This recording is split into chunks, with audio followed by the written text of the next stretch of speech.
Iran की Israel पर हमलों की 20वीं लहर जारी है। पासदाराना इनकलाब ने मिसाइलों और ड्रोन्स की बरसात कर दी। खैबर शिकर मिसाइल भी दाग दिए। सेहूनी फौज के आयरन डोम ईरानी मिसाइल रोकने में नाकाम रहे। मुतादिद मिसाइल इमारतों पर गिरे। मुख्तलिफ इलाकों में आग भड़क उठी। कई शहरों में सायरन बज उठे। मशरिक़ी वुस्ता में अमरीकी तंसीबात भी ईरान का हदफ रहीं। बहरीन के दारुल हुकूमत मनामा पर ड्रोन से हमला हुआ। 2 होटल्स और 1 रहायशी बिल्डिंग मुतासर हुई। सऊदी वजारत दिफा के मुताबिक अल खर्ज में 3 बैलिस्टिक मिसाइल और ड्रोन तबाह कर दिए। मिसाइल सुल्तान एयरबेस की तरफ फायर किए गए थे। इराक में अमरीकी कंपनी के जेर इंतजाम ऑयल फील्ड भी निशाना। आग भड़क उठी। बसरा में अमरीकी F-35 तैयारा गिरने की इतलात हैं, ताहम अमरीकी सेंटकॉम ने इन इतलात को गलत करार दिया है। दुबई और अबूधाबी के मुख्तलिफ इलाके भी धमाकों से गूंज उठे।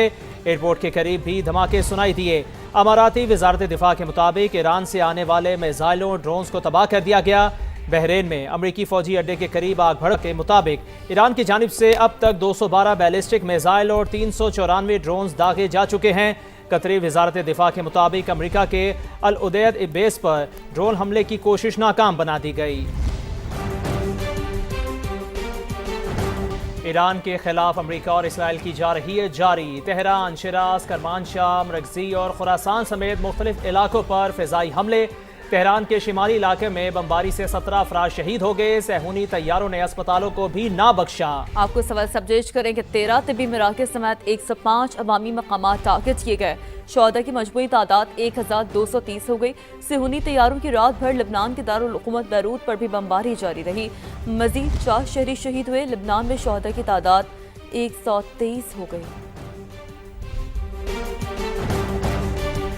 अमरीकी सेंटकॉम के तर्जुमान एडमिरल ब्रैड कूपर ने दावा किया है कि ईरान ने ड्रोन्स हमले 86 और बैलिस्टिक मिसाइल हमले 90% तक कम हो गए। अब तक ईरान के 30 से ज़ायद बहरी जहाज़ तबाह कर दिए गए, जिनमें ड्रोन बरदार जहाज़ भी शामिल हैं। ईरान के मवाजना स्पेस कमांड सेंटर को भी निशाना बनाया। अगले मरहले में ईरान की मिसाइल पैदावार की सलाहियत मुकम्मल ख़त्म कर देंगे। गुज़िश्ता 72 घंटों में अमरीकी तैयारों ने ईरान में 200 अहदाफ को निशाना बनाया। B-2 तैयारों ने बैलिस्टिक लॉन्चर्स पर 2000 पाउंड के दर्जनों बम गिराए। ईरान पर हमले के सिवा कोई चारा नहीं था। ईरान की मिसाइल और ड्रोन सलाहियतों को खत्म कर दिया। अमरीकी सदर का दावा। तकरीब से खिताब में कहा, ईरानी इनकलाबी गार्ड्स, फौज और पुलिस हथियार डाल दें वरना सब मारे जाएंगे। यकीनी बनाएंगे कि आइंदा जो भी ईरान की क़यादत करेगा वो अमरीका और इसराइल को धमकी नहीं देगा। ईरानी सदर ने कहा, ईरानी सफारतकारों से कहता हूँ कि वो सियासी पनाह लेने की दरख्वास्त दे दें। अमरीकी सदर ने तेल की कीमतों के लिए जल्द इक़दाम करने का भी ऐलान कर दिया। The United States will ensure that whoever leads the country next, Iran will not threaten America or its neighbors. And they're calling, they're saying, how do we make a deal? I said, you're being a little bit late. We want to fight now more than they do. They were going to hit us if we didn't hit them. And I'm once again calling on all members of the Iranian Revolutionary Guard, the military and the police to lay down their arms. They're only going to be killed. And now is the time to stand up for the Iranian people and help take back your country. We also urge Iranian diplomats around the world to request asylum and to help us shape a new and better Iran. So they have no air force, they have no air defense. All of their airplanes are gone. Their communications are gone. Missiles are gone, launches are gone. My administration announced decisive action to help keep down the oil prices. अमरीकी secretary दिफा पीट हेक्सेथ ने अमरीकी central command का दौरा करते हुए कहा कि अमरीकी फ़ौज के पास काफ़ी गोला बारूद बाकी है। ईरान के खिलाफ अपनी मुहिम जारी रख सकते हैं। ये ईरान की गलतफहमी है कि अमरीका तवील जंग नहीं लड़ सकता। जंग की टाइमलाइन सिर्फ हमारी है। ईरान के खिलाफ हमलों में तेज़ी आने वाली है। अभी तो हमने जंग शुरू की है। उन्होंने वाज़ेह किया कि अमरीका में मशरिक़ वुस्ता के पनाह गुज़ीनों की नई लहर के लिए कोई मंसूबा नहीं। आपको सवाल सबजेज करें। अमरीकी सेक्रेटरी दिफा पीट हेक्सेथ ने अमरीकी सेंट्रल कमांड का दौरा करते हुए कहा है कि अमरीकी फ़ौज के पास काफ़ी गोला बारूद बाकी है। ईरान के खिलाफ अपनी मुहिम जारी रख सकते हैं। ये ईरान की गलत फहमी है कि अमरीका तवील जंग नहीं लड़ सकता। जंग की टाइमलाइन सिर्फ हमारी है। ईरान के खिलाफ हमलों में तेजी आने वाली है। अभी तो हमने जंग शुरू की है।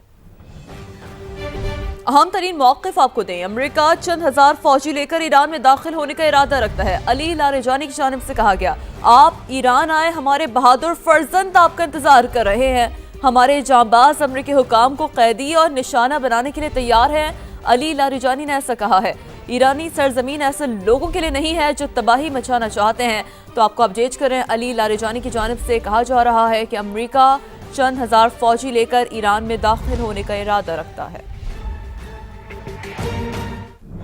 सदर ट्रंप का प्लान ए नाकाम हो गया। अमरीकी ज़मीनी हमले का सामना करने के लिए तैयार हैं। ईरानी वज़ीर ख़ारजा अब्बास इराक़ची का दो टोक ऐलान। कहा इसराइल पहले का मतलब ये है कि अमरीका आखिर में है। उन्होंने वाज़ेह किया कि ईरान ने जंग बंदी का मुतालिबा नहीं किया, किसी भी किस्म के मुज़ाकरात को मुस्तरद करते हैं। गुज़िश्ता हफ्ते से स्टीव विटकॉफ या जैरेड कश्नर से कोई राबता नहीं हुआ। अमरीकी टारपेडो से निशाना बनने वाला बहरी जहाज़ भारतीय मेहमान था। अमरीका ने जहाज़ को बगैर किसी वार्निंग के निशाना बनाया। कतर ने LNG की पैदावार बंद करने का ऐलान कर दिया। दुनिया भर में गैस का शदीद बहरान पैदा होने का खदशा है। दुनिया भर को 20% LNG कतर सप्लाई करता है।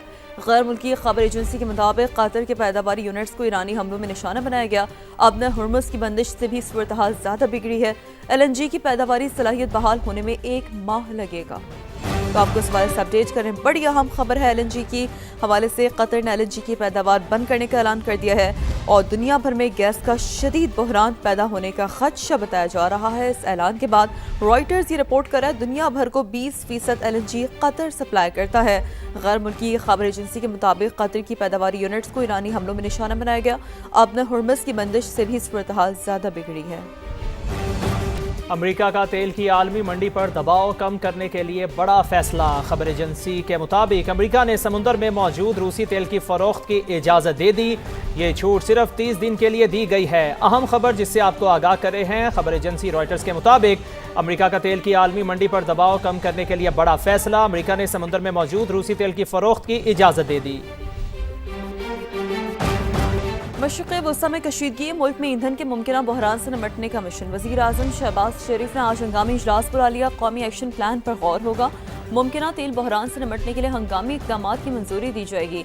पेट्रोलियम मसनूआत की कीमतों का हफ्तावार तयन एजेंडे में शामिल। ज़राए के मुताबिक पेट्रोल डीजल की ज़ख़ीरा अंदोज़ी और स्मगलिंग पर सख्त कार्रवाई होगी।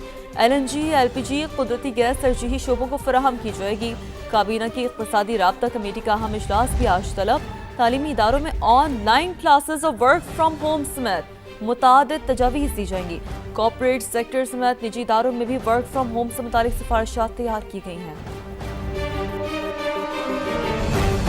मशरिक़ वस्ता में कशीदा सूरत हाल के बाइस RLNG की सप्लाई मुतासिर। रमज़ान के लिए ऐलान करदा शेड्यूल पर नज़रसानी का फैसला कर लिया। सहर इफ्तार में सार्फिन को गैस की फराहमी यकीनी बनाई जाएगी। दीगर औकात में गैस लाइन पैक को मद्देनजर रख कर दी जाएगी। पुराना शेड्यूल बहाल करने का अभी कोई फैसला नहीं हुआ। रमज़ान में घरेलू सार्फिन को गैस की फराहमी अव्वलीन तरजीह। CNG, कमर्शियल इंडस्ट्रियल सार्फिन को गैस की सप्लाई मुतासिर होगी। वज़ीर आज़म मोहम्मद शहबाज शरीफ के मलेशियन वज़ीर आज़म और इंडोनेशिया के सदर से टेलीफोनिक राब्ते मशरिक़ वस्ता की कशीदा सूरत हाल पर तशवीश का इजहार किया गया। रहनुमाओं ने सफारती राब्ते जारी रखने पर इत्तफाक किया। वज़ीर आज़म शहबाज शरीफ ने कहा ईरान पर इसराइली हमलों और खलीजी ममालिक के खिलाफ कार्रवाइयों पर शदीद तशवीश है। तमाम रियासतों की खुद मुख्तारी और इलाक़ाई सालमियत का एहतराम UN चार्टर के मुताबिक यकीनी बनाना चाहिए। दोनों रहनुमाओं से गुफ्तगू में वज़ीर आज़म ने जोर दिया कि तमाम फ़रीक़ तहम्मुल का मुज़ाहरा करें, कशीदगी कम करें और मसाइल सफारतकारी के ज़रिए हल करें। वज़ीर आज़म ने दोनों रहनुमाओं को अफ़गानिस्तान से मुताल्लिक़ हालिया पेशरफ्त और दहशतगर्दी के खिलाफ पाकिस्तान की कोशिशों से आगाह किया। पाकिस्तान कशीदगी के खात्मे के लिए कोशिश कर रहा है। वज़ीर आज़म और फील्ड मार्शल ने कोशिशें की जो अब भी जारी हैं कि ये जंग बंद हो। राना सनाउल्लाह की प्रोग्राम नदीम मलिक लाइव में गुफ्तगू। कहा PTI को वज़ीर आज़म हाउस में ब्रीफिंग में जाना चाहिए था। पाकिस्तान मियां शहबाज शरीफ साहब ने और फील्ड मार्शल साहब ने भरपूर तरीके से कोशिश की है और अब भी वो कोशिश जारी है, जंग जो है ये बंद हो जाए। और पाकिस्तान इस वक्त भी इस कोशिश में है कि ये मामला जो है ये दोबारा नेगोशिएशन टेबल पे आए। इस मकसद के लिए पाकिस्तान ना सिर्फ ख़ुद अपने तौर पे कोशा है बल्कि जो दूसरे इस्लामी ममालिक हैं उनके साथ भी राब्ते में है और उनको भी बीच में जो है वो हम कोशिश कर रहे हैं कि वो भी अपना किरदार अदा करें। इनका वहाँ पे मौजूद होना जो है वो एक यानी हुब्बुल वतनी का तकाजा था। उसके लिए मैं समझता हूँ कि इनको अपनी पार्टिसिपेशन जो है उसको वहाँ पे शो करना चाहिए था, और जो भी कमी महसूस करते वहाँ पे ये बात करते। अपोजिशन की तरफ से या पीटीआई की तरफ से एक बहुत अच्छा यानी अमल होता, एक्ट होता अगर ये वहाँ पे जाते थे। मशरिक़ वसत से अमरीकी शहरियों की वतन वापसी जारी है। वतन वापसी आने वालों ने शुक्रिया अदा किया, कहा कि वो महफूज तरीके से पहुँच गए। UAE और हुकूमत से बहुत उन्होंने मदद की। I'm just thankful to be home. Thank you to the UAE for keeping my husband and I safe. We were there for a birthday trip. I feel that they did a lot more for us to keep us safe then. I feel like it was a stressful situation, just not knowing, when we can come back, especially we were there for a small transit. So that was really difficult, but we were able to get back, and now we feel really good to be back home. Even in the rain and the snow, it feels good to be back. I think it was more about the uncertainty of when you're coming back. Because again, city felt safe. The king was walking on Dubai Mall by March 1st, 2nd. Our hotel was actually next to, we could see the US consulate in Dubai from our window. We ended up actually checking out that morning, and then that same night, there was a drone attack on it, so. Bharat का एक और तैयारा गिरकर तबाह। रूसी साख्ता सखोई तैयारा आसाम में गिरा। तैयारे का कंट्रोल टावर से राब्ता मुंतक़िल हो गया था। खबर एजेंसी की जानिब से ये बताया जा रहा है तैयारे का कंट्रोल टावर से राब्ता मुनक़ता हुआ और भारतीय फ़ज़ाइया ने हादसे की तहक़ीक़ात भी शुरू कर दी हैं। तो भारत का एक और तैयारा गिरकर तबाह हो गया। रूसी साख्ता सखोई तैयारा आसाम में गिरा। तैयारे का कंट्रोल टावर से राब्ता मुनक़ता हो गया था। साबिक वफाकी वज़ीर ख़ाजा साद रफ़ीक कहते हैं मुस्लिम ममालिक पाकिस्तान और सऊदी अरब जैसे दिफाई मुआहदे करें। पाकिस्तान ईरान के साथ खड़ा है। फील्ड मार्शल और वज़ीर आज़म ने ईरान सऊदी अरब के मामला दुरुस्त कराए। ग्रेटर इसराइल का मकसद अमरीका और उसके हवारियों की हुकूमत कायम करना है। नैब कानून में फिर तरमीम कर दी गई। चेयरमैन नैब को 3 साल तक तौसी दी जा सकेगी। तो नैब केस में हतमी अपील भी सुप्रीम कोर्ट की बजाय आईनी अदालत में जाएगी। नैब कार्रवाई के लिए हद क्या होगी और इस तरमीम का किस पर क्या असर पड़ेगा, इस हवाले से देखिए इस्लामाबाद से सुहेल रशीद की रिपोर्ट। नैब ऑर्डिनेंस में नई तरमीम, सबसे अहम तब्दीली, हाई कोर्ट से फैसले के खिलाफ अपील सुप्रीम कोर्ट नहीं, अब आईनी अदालत जाएगी। आईनी अदालत का दायरा इख्तियार चूँकि सिर्फ आईनी मामलात पर है, अपील में भी सिर्फ इतना ही देख पाएगी कि ट्रायल में कोई आईनी खिलाफ वर्जी तो नहीं हुई। नए कानून का इतलाक होने के बाद अगर बानी पीटीआई की 190 मिलियन पाउंड स्कैंडल और तोशाखाना 2 केस में सजाएं बरकरार रहती हैं, तो अपील के लिए आईनी अदालत ही आखिरी ऑप्शन बचेगा। कानून में दूसरी अहम तब्दीली, चेयरमैन नैब की मुद्दत मुलाजमत को नाकाबिले तोसी से काबिले तोसी में तब्दील करना है। मौजूदा चेयरमैन नैब जिनकी मुद्दत मुलाजमत इख्तिताम के करीब थी, हुकूमत को उन्हें मजीद 3 साल तक ओहदे पर बरकरार रखने का इख्तियार मिल गया। कानून में नई तरमीम के बाद जमानत देने का इख्तियार अब ट्रायल कोर्ट के साथ हाई कोर्ट को भी दोबारा दे दिया गया। एक और दिलचस्प तरमीम सेक्शन 5 में की गई। नैब कार्रवाई के लिए कम अज कम 50 करोड़ की करप्शन को हद मुकर्रर किया गया था, लेकिन अब इसे महंगाई की शरह के एतबार से हर साल एडजस्ट किया जाएगा। यानी आज 50 करोड़ की करप्शन का मुल्ज़म कार्रवाई शुरू होने तक महंगाई की शरह बढ़ जाने पर नैब रिडार से बच भी जाएगा। तरमीम में ताहम ये वाजे नहीं किया गया कि सुप्रीम कोर्ट से हतमी अपील सुनने का इख्तियार वापस लेने के बाद क्या जमानत केस में भी आखिरी अपील आईनी अदालत के पास जाएगी। स्कोप क्या होगा? क्या आईनी अदालत को फौजदारी मुकदमात पर मुकम्मल इख्तियार देने के लिए कोई नई आईनी तरमीम भी लाई जाएगी? सुहेल रशीद, समा, इस्लामाबाद।